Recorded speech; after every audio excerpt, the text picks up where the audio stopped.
former President Donald Trump was not exactly thrilled with the speech given by President Joe Biden on the anniversary of January 6th. In fact, in an angry email, yes, email, sent out to MAGA supporters, because he has no press conference, he decided to cancel that press conference. And of course, he is banned from social media. So his options are pretty limited. And so he takes the email where he rages. This is what he wrote. Biden, who's destroying our nation with insane policies of open borders, corrupt elections, disastrous energy policies, unconstitutional mandates, and devastating school closures, used my name today to try to further divide America.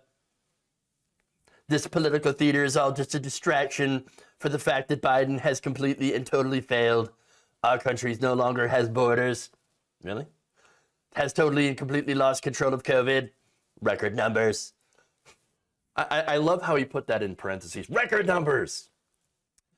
Is no longer energy independent. Inflation is rampant. Our military is in chaos. And our exit or surrender from Afghanistan was perhaps the most embarrassing day in the long and distinguished history of the United States, and so much more. No, look, okay, on Afghanistan, real quick. Afghanistan, that was actually partly your doing, Trump. I mean, you also spearheaded the plan to get out of Afghanistan. And so, I mean, by the way, you also get credit for wanting to leave Afghanistan. I think it's great. I think it's great that both Biden and Trump wanted to get out of Afghanistan. That's the right policy. I don't understand. But no, since the execution was not great, of course, since the execution was not great, he has nothing, he doesn't want anything to do with it. Because of course, obviously. All right, there's more. He says, why is it that the unselect committee of totally partisan political hacks, whose judgment has long ago been made, not discussing the rigged presidential election of 2020? That even your own judges that you had appointed say, no, that there is no evidence of a rigged election. There is nothing here. No evidence of mass voter fraud and election rigging. Nonsense. And he continues by saying, it's because they don't have the answers or justifications for what happened. They got away with something. And it's leading to our country's destruction. They all want conversation concerning the election canceled. Just look at the numbers. They speak for themselves. I don't even know what numbers he's referring to. They're not justifiable.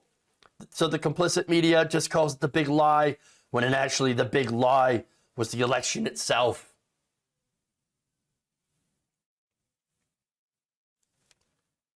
He's still going on about it.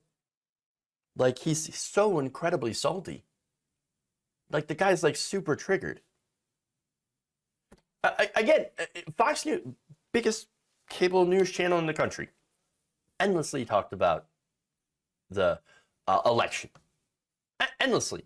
The voter fraud, it's everywhere, it's everywhere. Okay, what about the numerous court cases that you brought and that your allies brought? Sidney Powell, Rudy Giuliani, all those different court cases. What happened? Well, they lost. Pretty much every one of them. One, they did win one on a technicality, by the way, which ended up netting maybe a couple hundred votes for Trump. Okay, that's great. Hey, at least we found the actual count there. And all of the recounts, well, some of them did actually net more votes for Trump, and some of them netted more votes for Biden.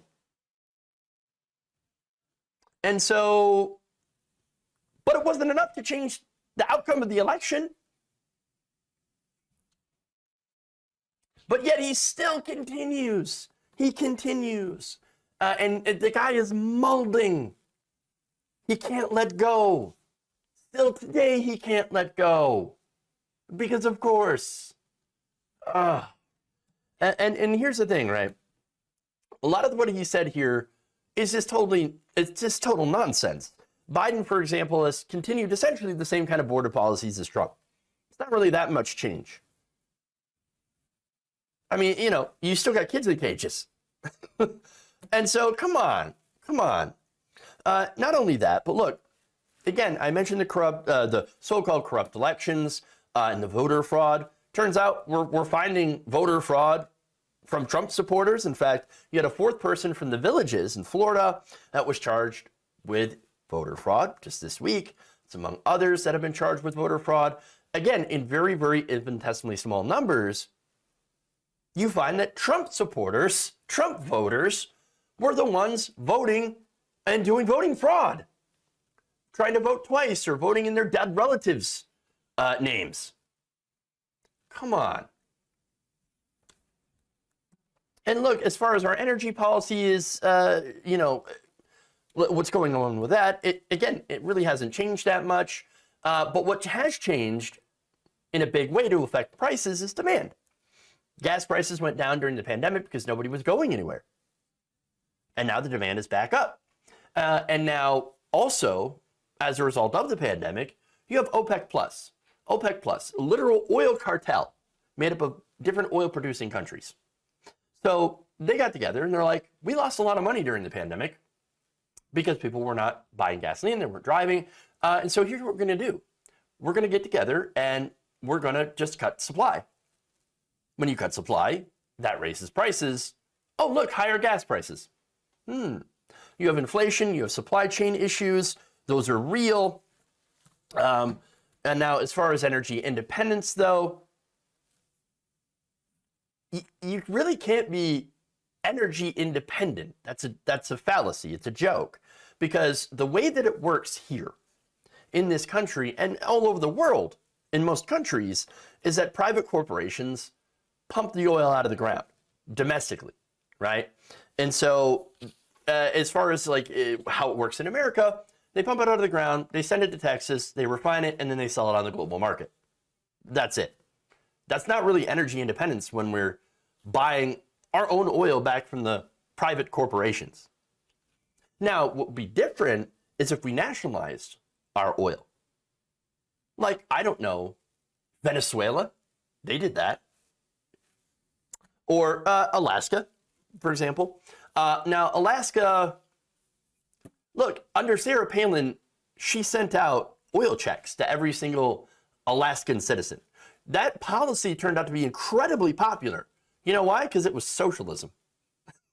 Turns out, kind of popular. Weird. Now, as far as school closures, again, is Biden in control of all the schools? No. In fact, the message that we hear from the Biden administration, Dr. Fauci, etc., is open the schools, get back to work. So, and a lot of that is, again, controlled in the local districts. Now, one thing that he is, unfortunately, Trump is correct about in this unhinged creed is that it is theater. There's a lot of theater here. And it's not just because it's a distraction from Biden's failures. And look, I think there are many failures of the Biden administration, and I'm honest about that. I definitely think that he has not lived up to pretty much any of his campaign promises. But here's the thing, right? It's because they know that the Republicans aren't going to do anything to hold their own members accountable. The Democrats know that, but they're still doing this anyway. And so it is, in a way, theatrical. Biden's also not going to do anything strong. Now, the speech itself was great, but without anything, without action, meaning consequences for people who go on live TV and brag about planning the Green Bay sweep, the insurrection, people like Peter Navarro, Steve Bannon, and of course, people who are in the center of this entire thing, people like Trump. Unless you go after them, nothing's going to fundamentally change. No one's going to be held accountable. And guess what? Republicans will continue to Republican. They're just going to do the same thing. They're going to suppress the vote, do voter suppression. They're going to challenge every election that they don't win with conspiracy theories, and just overall try to erode democracy. And who knows, the next time they might actually be successful, depending on what they do and who they choose. Now, one more thing. Here's what Trump also said. The Democrats want to own this day of January 6th so they can stoke fears and divide America. I say let them have it because America sees through theirs, lies, and polarizations. Is there a spell check? Grammar check? I don't know. Does anybody like proofread this? I'm just asking. I'm just curious. But okay, polarization. Let's talk about polarization. Homeboy, you tried to steal an election. You tried to disenfranchise every single Biden voter in this country. I can't think of a lot that is more polarizing than that. I mean, look, they want to give it, okay, they want to give this entire thing to the Democrats. Well, here's the thing. You already own it. You own January 6th. Your supporters own January 6th because you were the ones, they were the ones who went into the Capitol, smashed windows, shit on the floor, and, tried to hang the vice president. Or at least chanted that they wanted to. That thing's yours.